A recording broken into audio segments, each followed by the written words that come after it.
Hey, what's going on? My name's John. I just want to introduce this first story. In fact, actually, it's not really a story, it's a first hand encounter. I've heard of these stories all my life, ever since I was young, ever since I can remember. And it has to do with, a witch entity, paranormal type things. Really intrigued me whenever I was younger. It still does to this day. There's two of them. I'm going to put one on this one and one on another one. I hope that you guys enjoy it. You're always telling me these wonderful stories that I've heard about since I was young, and I was wondering if you could share these with us so I can finally get them on a recording to have. Well, I wouldn't mind doing it at all, John. All Actually, right. the story I'm going to tell you, the first one I'm going to tell you, started back with me back in about 1960, maybe 64, 65, probably in 65. At that time, I was out of high school, and I was working for a guy by the name of C.O. Davis Sr. He and Dad were partners or whatever in mining business at the time, and he had me in the bookkeeping office, and I was doing a little bit of bookkeeping. Adding up coal tickets from truck companies or whatever that were hauling coal to his loadout tipple. But anyway, Dad had two augers at the time, and the augers were hauling coal to three different loadouts, every single one of them.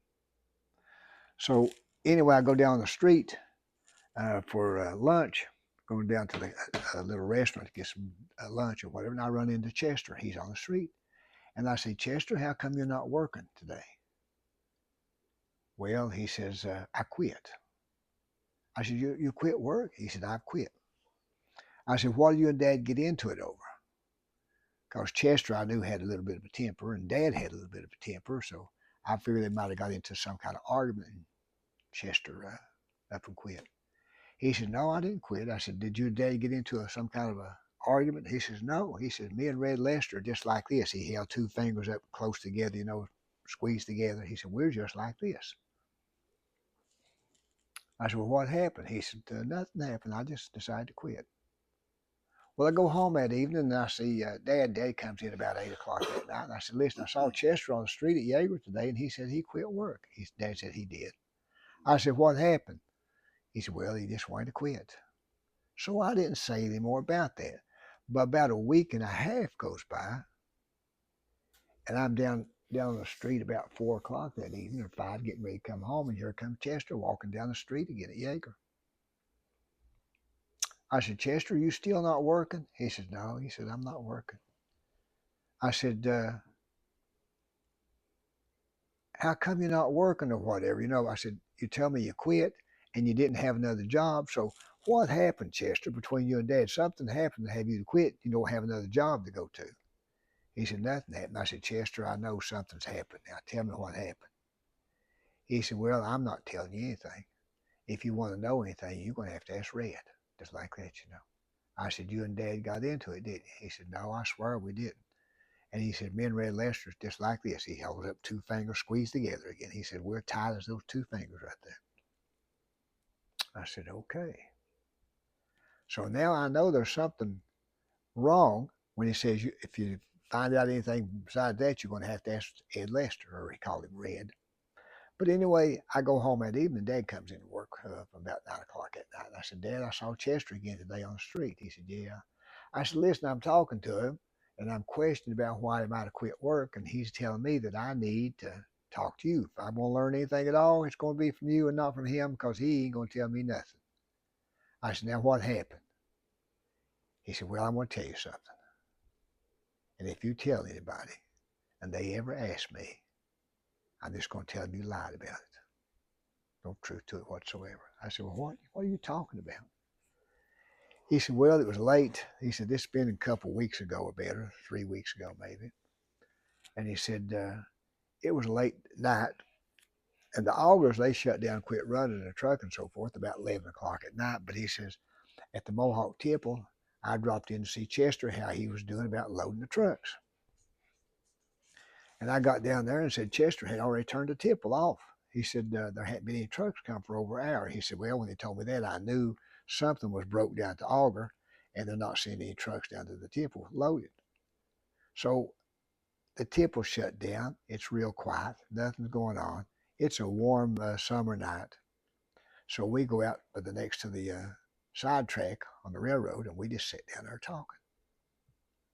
Now, just about 60 yards, 50, maybe 50 yards from the temple, over on the bank, little higher elevation than what the temple was a house, a two-story house that was built on side the hill. This two-story house of what it belonged to Gid Bailey and his wife. Now, Gid and Dad were good friends. They were always back and forth talking to each other. Gid was down at the temple, and so there was no friction between them whatsoever. But anyway, they're sitting there talking. This is Dad and Chester Roberts. And the light comes on in the upper part of the house, upstairs part. It was a two-story house. And Dad said he thought maybe the woman was going to do something in the kitchen, but she comes over and raises the window. There's no shades on the window, anything, so she raises the window.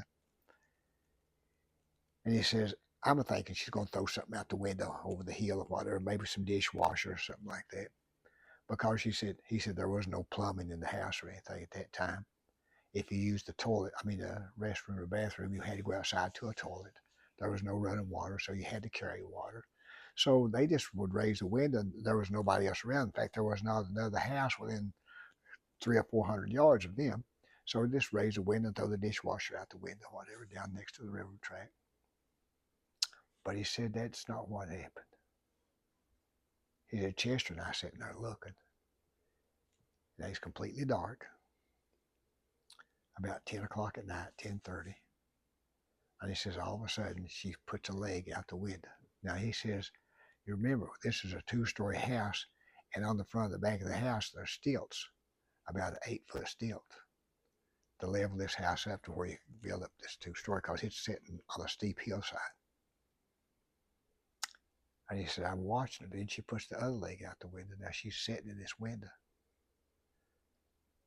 And Chester and I were thinking, she's going to jump out that window and commit suicide right here in front of us. But he said she come out that window and said she floated down to a garden they had next to the railroad track. She does not see us. We're sitting there looking at her. They're thinking we're already gone. Temple's been shut down for an hour and a half, maybe 2 hours, no noise at all. And they're thinking there's nobody there.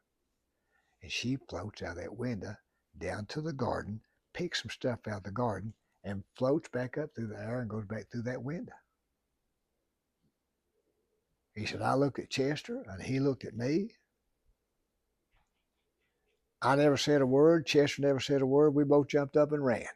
We ran to our vehicles as fast as we could, and we got out of there. He said, Chester called me the next day. He said, I ain't coming back, Red. I ain't coming back down there no more. So he quit. And he said, I want to tell you something. That's my tipple, and that's my coal going in that railroad car, but I ain't going back either. I'm not going back down there. Now, he said, if you tell anybody that, and they asked me about it later, he said, I'm going to tell them that you did not, get that from me. So a week or two goes by. Now, Elsie would be Gid's son. And Elsie is driving coal truck for Dad. Dad gets up and a little bit of enough nerve to ask Elsie about, he says, Elsie, is there anything strange about your mom and Dad? He said, yeah. He said, Dad's a warlock and Mom's a witch. He said, most people around Panther knows that. But Dad said, I didn't know that. And he said, I never believed in stuff like that. Well, he said, I didn't either. But anyway, he said, when I was a young boy, he said, Dad was sick, real sick. We try and get him to go to the doctor, and he's not going to the doctor. We'll not go. He said, every morning we'd wake up, we think we're going to find Dad dead in there in the bedroom. But he says he's just hanging on, just barely hanging on. And we'd ask him to go to the doctor, and he kept saying it won't do no good because he says they're trying to make me say something that I ain't going to say. And we'd ask him, who's trying to make you say something? He said he never would tell us who was trying to make him say something that he's just not going to say. I'm not going to do that. They want me to do something or say something. I'm just not going to do it. And said we didn't know what he's talking about. We thought he was talking about it out of his head or whatever. He said a day or two goes by and says it's pouring rain outside. And he said, Poppy, he called him Poppy. He said, Poppy, come to my bedroom and said, Elsie, you got to take me to the head of Panther Creek. He said, Poppy, he said, it's pouring rain outside. He said, son, if you don't take me right now, I won't be alive when morning comes. I'm telling you, I won't be alive. He said, go out and get the mule ready. So I go out and get the mule out of the barn, put a bridle on the mule, throw the little blanket over top of it because he said we didn't have a saddle. I got on the mule. First of all, he said to help Poppy on the mule, and then I got on the mule. And then he said, now, to go to the head of Panther Creek where he's wanting to go, it's 7 or 8 miles up there from where we're living. So here we go, up Panther Creek. And he said, we get way up in the head of Panther Creek. And he said, this is it, Elsie, right here. He said, you stay on the mule. Don't come up on the hill where I'm at. So he gets off the mule or whatever and goes up there, and Elsie said, I can kind of see him in the moonlight. He said, even though it's raining and stuff like that, he says every once in a while, the moon would come break through a little bit and the rain would let up some. But I could see him every once in a while. And said, he's up there carving on a tree. And he come back a little bit. He come back down about 20 minutes or 30. He come back down. He said, everything's going to be okay now, Elsie. He said, what was you doing, Poppy? He said, listen, I can't talk to you about what I was doing, but everything's going to be okay now. So I helped him on the mule, and back out there we come, and got in the bed. And next morning, Poppy's up walking around like there ain't nothing ever been wrong with him. But anyway, Elsie said later in life, he said, I found out the other warlocks had put some kind of spell on him, making him do something or say something that he didn't want to say. And they were going to take his life for that. That's about all Elsie said about it. Anyway, my cousin Lacey or whatever ended up marrying Gid's youngest daughter. Anna Ray was her name. I first met Anna Ray when I was in the 6th grade. I was sitting in class or whatever, and then you know how your hair kind of raises up on the back of your neck and you think somebody's looking at you or whatever and staring at. So I turn around and I'm looking, and Anna Ray's 2 rows over and 5 or 6 seats back, and she's just staring a hole through me. Well, I just kind of wave at her, just kind of wave my hand at her a little bit to let her acknowledge that I see her or whatever. And she keeps staring at me. She never acknowledges she sees me. She just kept staring right at me. She never acknowledges I have waved. She don't wave back. She don't smile. She don't do anything. Well, from there on, got to talk about Anna Ray, but people that already knew Anna Ray, we called her Weird Anna Ray because she was weird. So anyway, she ended up marrying, or my cousin Lacey ended up marrying Anna Ray. Lacey was telling about Gid and his wife came over. They hadn't been married very long, and they come over to Lacey's house to have dinner with them on Sunday. He said, Gid and I are sitting on the front porch. Anna Ray and her mom's in the kitchen doing supper, getting supper ready for the day, dinner. And said Gid was sitting there, and he said, Lacey, he said, now, since you're a member of the family, he said, there's something about this family you ought to know. Lacey said, yeah, what is that? He said, I'm a warlock, and your mother-in-law, she's a witch. Lacey said, Gid, I've heard that old stuff all my life. And he says, I don't believe a word of that kind of stuff. Nothing of it. He said, Lacey, you see that wash tub there in the yard? Lacey said, yeah. He said, well, watch it. And he says, all of a sudden, the ears on that old wash tub started flapping back and forth, just like that. Lacey said, oh, that scared the dickens out of me. He said, I jumped up, run the house, and got my pistol and said, Gid, get your wife and get out of here, and don't you guys ever come back again. I don't want you to ever come back. Well, he ran them off.